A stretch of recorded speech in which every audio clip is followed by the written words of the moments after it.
आजको विषय भनेको पिसाबको इन्फेक्सन जन्मेदेखि मर्ने बेलासम्म एकचोटि दुईचोटि सबैलाई हुन्छ, सबैलाई देखिन्छ। तर के भएको हो भनेर चाहिँ हामी अलि बढी आत्तेको हुन्छौँ। यसमा चाहिँ कसैलाई पिसाबको इन्फेक्सन रिकरेन्ट भइरहेको हुन्छ, छिटो भइरहेको हुन्छ। त्यही भएर उहाँहरू आत्तेको पनि देख्न सकिन्छ। त्यही भएर हामीले यो भनेको के हो, यसबाट बच्न सक्ने उपायको बारेमा आज कुरा गर्छौँ। युटिआई भनेको युरिनरी ट्र्याक्ट इन्फेक्सन भन्छ। त्यो भनेको चाहिँ किडनीदेखि लिएको हजुरले पिसाब गर्ने ठाउँसम्म चाहिँ जतासुकै इन्फेक्सन भयो भने हामीले त्यसलाई युटिआई भन्छौँ।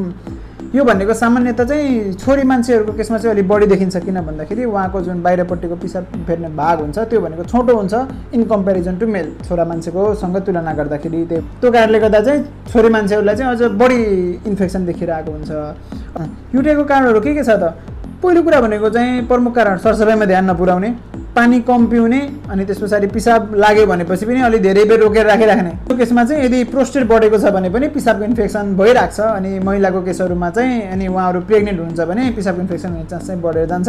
अनि जो मान्छेहरू डायबिटिक हुनुहुन्छ उहाँहरूलाई चाहिँ पिसाबको इन्फेक्सन अझ झन् बढी लाग्न सक्ने चान्स चाहिँ देखिन्छ। अनि अर्को मेन कमन भनेको त हस्पिटलमा भर्ना हुनु भएको छ भने केही कुरा भएर भर्ना हुनु भएको हुन्छ, तर हजुरले केही क्याथेटरहरू राख्नु परेको छ तलपट्टिबाट भने त्यति बेला त झन् पिसाबको इन्फेक्सन भएरै भन्ने सुन्नु भएको छ। यो भनेको नि नर्मल धेरै कमन कुरा हो।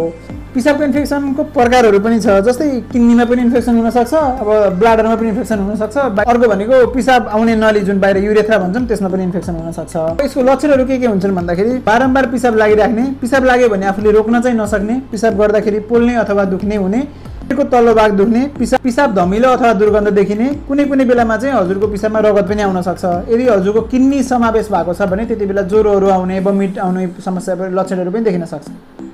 हो, यसबाट बच्नको लागि के गर्ने भन्दाखेरि पहिलो कुरा सरसफाइमा ध्यान दिनु पर्यो। त्यस पछाडि पिसाब रोक्नु भएन। अनि पिसाबको इन्फेक्सन भएर हजुर हस्पिटलमा जानुहुन्छ, उहाँले एन्टिबायोटिक दिनुभएको छ भने कम्प्लिट डोज अफ एन्टिबायोटिक खानु पर्यो। एन्टिबायोटिक रेसिस्टेन्स भनेर त म कति भिडियो बनाएको छु, अझै पनि एकचोटि एक दुईपल्ट बनाउँछु होला।